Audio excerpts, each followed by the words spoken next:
Imagine holding an old, dark leather book in your hands from the year 1828.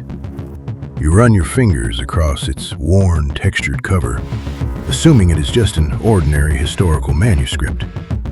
But as you open the first page, you read a chilling statement. This entire volume is bound in the actual skin of the man whose trial is written inside. This is the macabre reality of the Red Barn murder, one of the most sensational true crime cases in British history. Our story begins in May 1827 in the quiet village of Polstead, England, when a young woman named Maria Marten disappeared without a trace. Her wealthy lover, William Corder, claimed they had simply run away together to get married, but it was all a lie to hide a terrible secret. Nearly a year later, Maria's stepmother began having a series of vivid, terrifying nightmares, dreaming that Maria had been murdered and buried inside the village's local Red Barn. Driven by these persistent dreams, investigators searched the barn and, to their horror, discovered Maria's remains hidden beneath the floorboards. William Corder was immediately hunted down, arrested, and put on trial, where he ultimately confessed to the crime.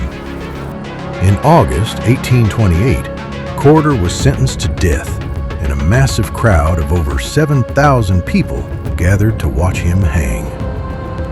Immediately after his execution, Corder's corpse was cut down and rushed to a hospital, where medical surgeons performed a public dissection in front of an audience. They carefully removed the skin from Corder's back, which was then sent to a local tanner to be turned into leather.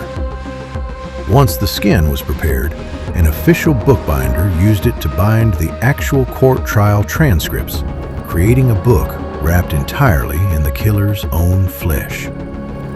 But one book wasn't enough.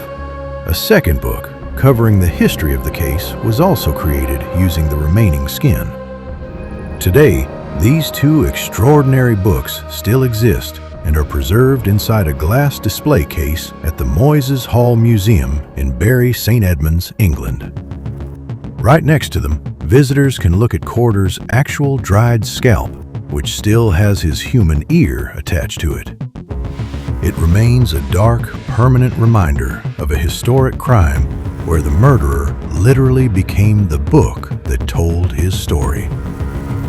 Would you ever visit this museum to see these artifacts with your own eyes? Let me know your thoughts in the comments below. And make sure to like and subscribe for more deep dives into history's darkest secrets.